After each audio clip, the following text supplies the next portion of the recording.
What is up, guys? Eric here from EVM Productions, here with a mixed bag video. Um, it's just because I really didn't feel like doing film study, etc., for the UFC 318 event this weekend. It's because of the quality of the fights. It's not really the highest quality, etc. What I am going to talk about, though, is MMA in general, a few key things, and then get to the card, etc. Because there's a few fights that will be better than anticipated, and then a few fights that will be meh. So the meh ones I'm probably not even going to get to, and this is even assuming I remember everything. Because I just checked the card real quick again, and I was like, sheesh, there's a reason why it's just not sticking in the head. It's because the quality is a bit meh. It's nothing, there's no real implications behind these fights and after these fights, which makes them a bit forgettable. And then also, there's really not too much to learn technically. Just being honest. Just being real honest. Okay, let me just get over all the UFC news that's been happening the last while. And one part that's really not UFC news, but people interject it because it's to do with a former UFC fighter. And I think you guys know what I'm going to talk about. It's Conor McGregor's weightlifting pick. His weightlifting pick that went viral. And then his cheating pics of him and this random Latina or Argentinian or whatever on the beach. Cool for him, but not cool as well, because why is he cheating on such a lovely woman like Dee Devlin? Well, we say lovely, but we do not know how she really thinks, etc., because what woman would stay with a man that she knows cheats? Even if he has money, which woman, like what kind of woman is she that she just stays? I like her. I really I respect the loyalty and pushing through everything, because possibly she thinks he'll change at one point, etc., when in the situation that he is in, it's quite hard to get out of. Anyway, he sent a random weightlifting pic with certain body parts to this Banks woman, which people are like, oh, everybody knows her. I'm like, really, I don't follow. I honestly have zero interest in 99% of celebrity types or celebrities, influencers, certain sports stars. I like to stick to my realm. The reason why is people can be great in a certain sport, but they can be horrible in every other way. And MMA is kind of one of the best places to prove this. Boxing as well, kickboxing, etc. F1, I mean, people try to kill each other in F1 and then someone just get away with it. I don't know how they're not charged. Or wait, there's political and financial reasons behind it. That's why. So I'm not one of those guys that idolizes these people and follow them constantly, because I don't know if that person's good in any other way outside of their sport or their arts or whatever. That's why I don't care. Sorry, I don't learn anything from them. I always go out looking for somebody in certain fields, certain expertise, with certain opinions and stuff that is advantageous to me and people around me, because you use all of that to improve. If you get brain rot squashed into your head, you will become said brain rot in the head. And I think it's very vital for me, because I'm somebody with a chronic illness. Means I get brain fog. Imagine how bad I would be if I just focused on brain rot the whole time. Kind of hectic. So yeah, Connor sent his D to this woman. This woman, like he said, he told her, like, don't be a rat, but she ratted on him, which is very normal. Women don't like random D pics, no matter how interesting they are with a weight in between. Especially if women know this guy is married or semi-married, because in his case he hasn't popped the ring on Devlin. And also if he has kids, it's not good.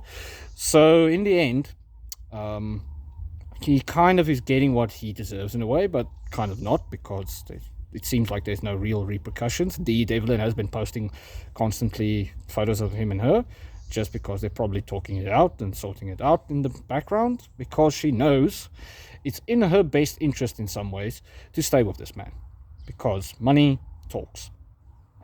Anyway, guys, that's all I have about this. I feel it was a bad move from him. It was not smart of Devlin to stay with him, and I feel he should rather just, if he wants to cheat, get very good looking escorts, pay for them and get it over with.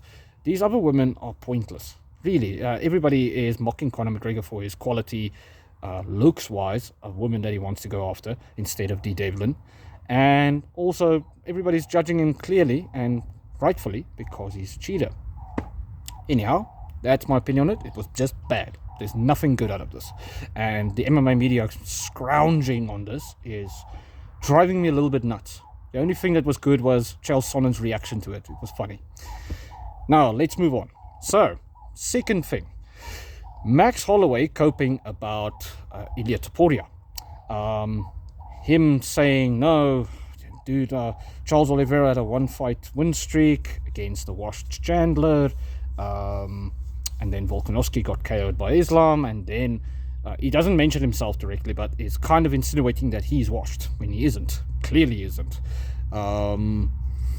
Yeah, this is just bad. Again, just bad. It's more so him feeling he has a bitter taste in his mouth because he lost that fight versus Ilia Topuria. However, there's rumors also that Topuria responded to this and said, if Max beats Dustin Poirier in emphatic fashion, maybe they rematch for the belt, which I don't know how I feel about it. It's kind of okay, but we know Arman is again getting railed if this happens, and then Paddy is also getting railed if this happens, because Paddy does have a win streak, yada yada yada. Not a fan, but I understand if the UFC goes that route. Other than that, I'm going to make a separate video on the power thing that Max Holloway brought up there. Alright, let me get into UFC 318 real quick. I know that Rodriguez versus Holland is happening. People are picking Holland because of his speed and stuff. I'm picking Rodriguez just because of the wrestling threat, if he can get Holland down. People forget about that. Now, yes, he is a bit better at 170, but not to the degree where he can't be wrestled. And that's my opinion on it. Now, obviously, I haven't done any homework on this, like film study, but based off of how I'm feeling and what I remember, I think Rodriguez can get him down on the ground. On the feet, he's going to have a hard time. He shouldn't stay on the feet. He should try and get him to the ground or pin to the cage while landing strikes. I.e. Mario Batista versus Jose Aldo. In this case, Holland would be Jose Aldo. If you haven't watched that fight, go watch it. Other than that, Patricio Pitbull is back versus Dan Ige. This is going to be a hard fight for him because he's not as active as Ige, even though Ige is not as active on the feet as well. But I feel Ige has the power to really get Patricio a little bit shocked and rocked. And that means the guy with more power, who's more active on the feet striking wise, will land more often, just like what happened with Yair Rodriguez, and it will just go downhill from there, possibly again for a 3-round fight decision situation. Who else? Oh yeah, Marvin Vettori versus Brendan Allen. Fight had to happen years ago. It's cool that it's happening now. I just hope that we see a better Marvin Vettori. What other fights are there? Guys, it's such a forgettable card.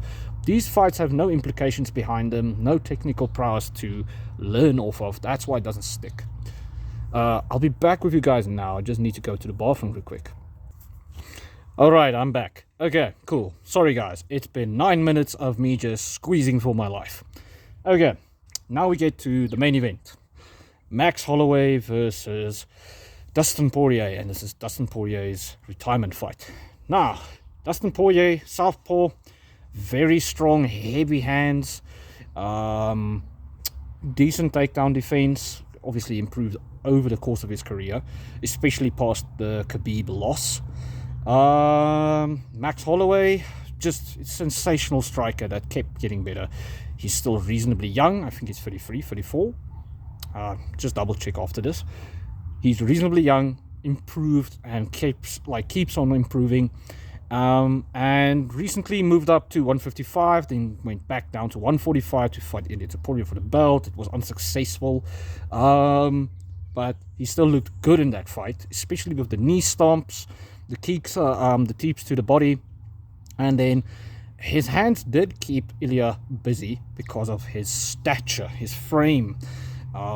People think that your reach is only your arm length. It's not only your arm length, it's your shoulder width as well. And then also how far you rotate. Some people don't rotate really far through their shoulders.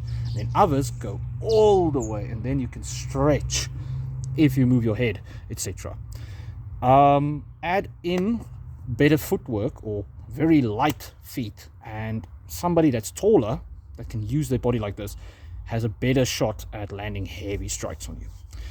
So in this fight, Max is slightly taller than Dustin. That means the reach thing is not going to be a really advantage.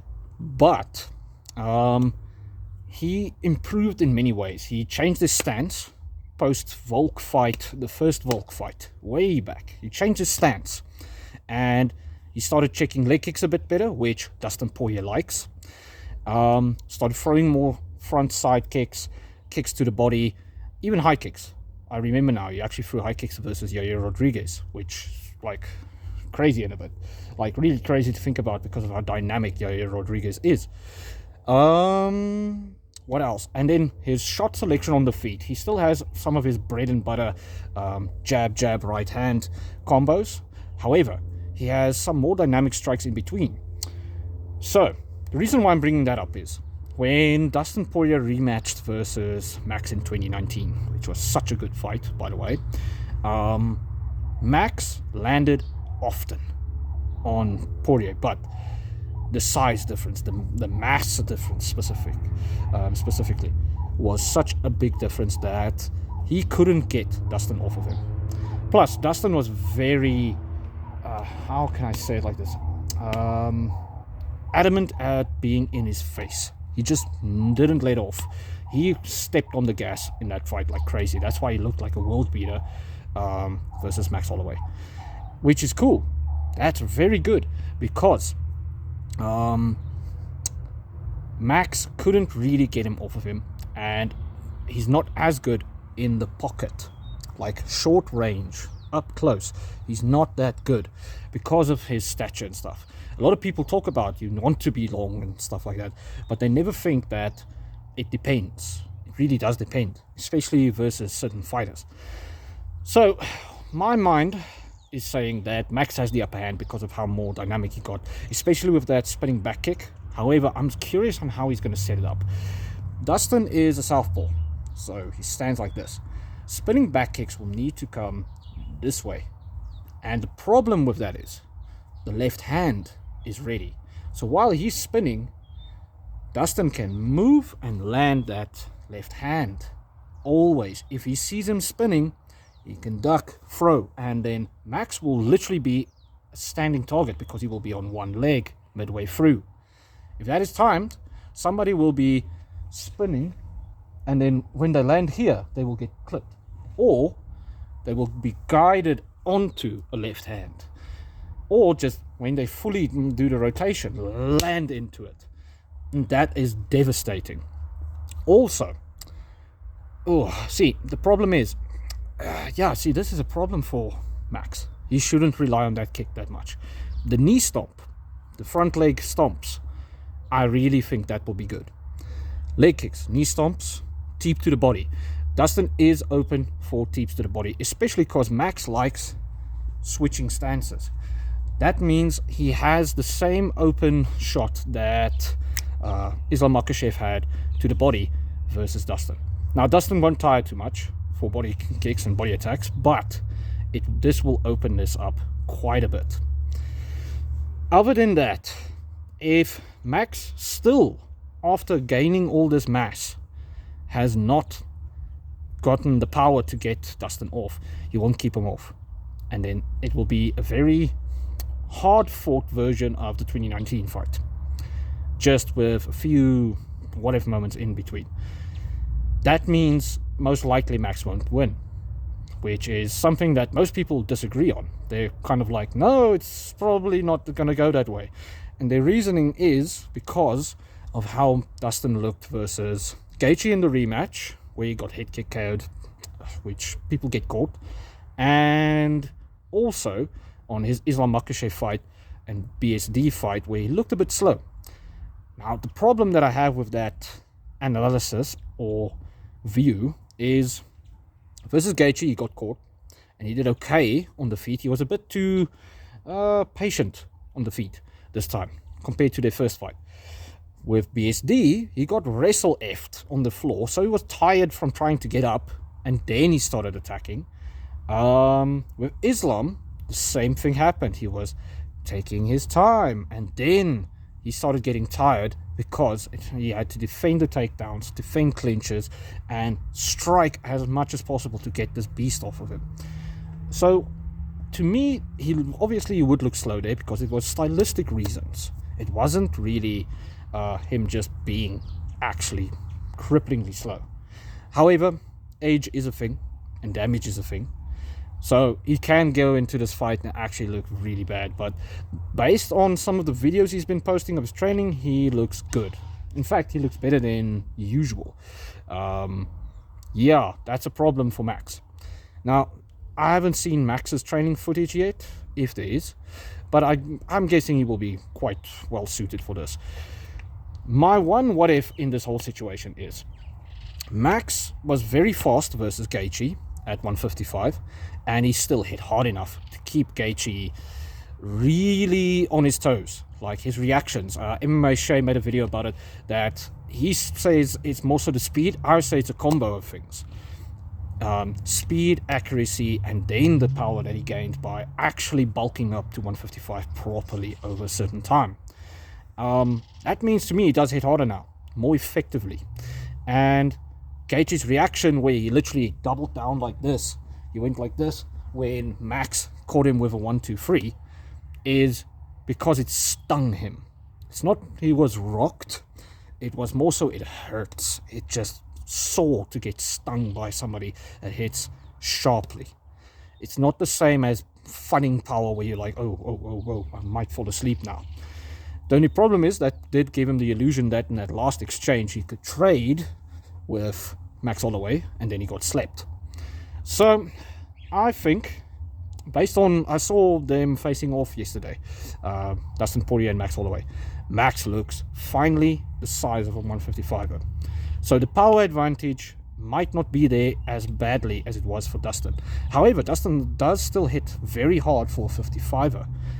So will he be able to push Max back? Possibly, but it will be a lot more back and forth this time. The speed advantage, he's used to Max's speed because they fought 2 times before. He's used to that speed advantage. And another thing that people don't always take into account is some people just work like Legos or like a puzzle piece with their styles. What I mean by that is, let's say one of my friends, he does boxing, he's orthodox, and he throws a 1-2, more so like a beginner would, a little bit stiff, etc. But he throws his hook, or let's say uppercut, in a strange angle, and that's his thing, and he lands it on everybody. Like, this is actually kind of me leaning into an actual scenario. I know somebody that kind of landed uppercuts like that. Let's say long hook and uppercut, those two. Cool. He lands that permanently on everybody else. Everybody. But then he faces me, a switch hitter, and the way I throw my punches means I'm away from him landing that exact strike. So he lands it with everybody else, but with me, he misses. That does happen, and that's because of the frame, punch technique, the angles, etc. It's just hard for any fighter to change up their angles and not get hit back. So Max really has openings for Dustin Poirier. Dustin Poirier lands shots on him in the second fight that I noticed was just how they interlock. Gaethje didn't interlock like that at all with Max. And because Max has mostly fought orthodox fighters, he is used to countering them with the mix of shots that he is used to. And also that spinning back kick was money. It was such a good fight IQ moment from him. So, now he's facing a southpaw that previously interlocks very well with him. That means he lands shots and Dustin lands shots. Now he's in a bad position, especially because of the power. I'm feeling that it will go similarly to the previous fight. Just both will have to work a bit harder. Now, the what ifs. I have to get into the what ifs because people have a decent argument here. Is the gas tank of Dustin, because he's been gassing out a little bit in his fights the last while. A little bit earlier than usual. And secondly, him starting so slow. If Max picks up the pace early and starts getting his snowballing effect that he usually builds up to early, then this time he will have a lot more momentum, because every time he got momentum in the fight, in the second fight versus Dustin, he started winning the round. But then Dustin would retaliate and just throw bombs, and that's where the way Dustin throws his shots from southpaw was just landing on him, was just where he is open and Dustin throws it a certain angle, certain way, and it just lands. That is the problem that I have. If Max can take the shots of Dustin, then obviously he will snowball, start fast, snowball, land more shots, and keep that momentum, even if Dustin retaliates. Because then he can be more comfortable in the pocket. Like he kind of was versus Topuria, but that was ill-advised because there's a difference on how Topuria strikes. I think that Dustin will still have the power to get Max off of him and break his momentum the whole time because of that puzzle effect. If you guys want a good example of this, DC versus Jones, again, Max Holloway and Dustin Poirier is a good example. Who else? Conor McGregor, he had a few guys. Him and Nate Diaz was kind of like that. Nate is the barrage guy and Conor is the sniper. That means where Nate is open, Conor can land on him, and where Conor was open, in between those shots, where he likes to reset, is where Nate was better. There's a lot of fighters like this, man.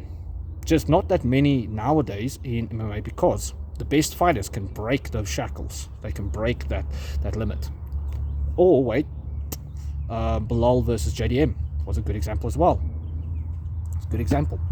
So I'm still picking Dustin in this sense, but I'm not really picking him. It's more so I'm going to watch them do the man dance, as Sean Strickland says, and we're going to see somebody sail off in a bloody mess with a lot of marks and stuff, but knowing that he gave it his all. So as you guys can realize, I'm leaning towards Dustin, but it doesn't really matter that much. For Max, it's title implications or just top 5 implications from here. For Dustin, it's showing that he still got it, but saying goodbye. That is super cool. That's super cool to me. And to me, I know a lot of people are going to cry from me saying this. When he beat Max Holloway in the rematch in 2019, to me, he won the legit belt. Because at that point, Dustin had the most wins at lightweight. He beat most of the contenders, if I'm not mistaken, and he got the interim belt off of a guy that was so dominant at 145 that if he fought at 155, as we now see with the Gaethje fight that happened, he would have done amazingly. He would have soared to the cream of the crop there. Just not if he went up there as skinny fat Max from 145, meaning he just chowed a lot of, not steaks, burgers and stuff. And now he's kind of just carrying a layer of fat. Yeah, it really does show that would have been the situation, especially with the Volk fight, the Volk rematch, all of this stuff.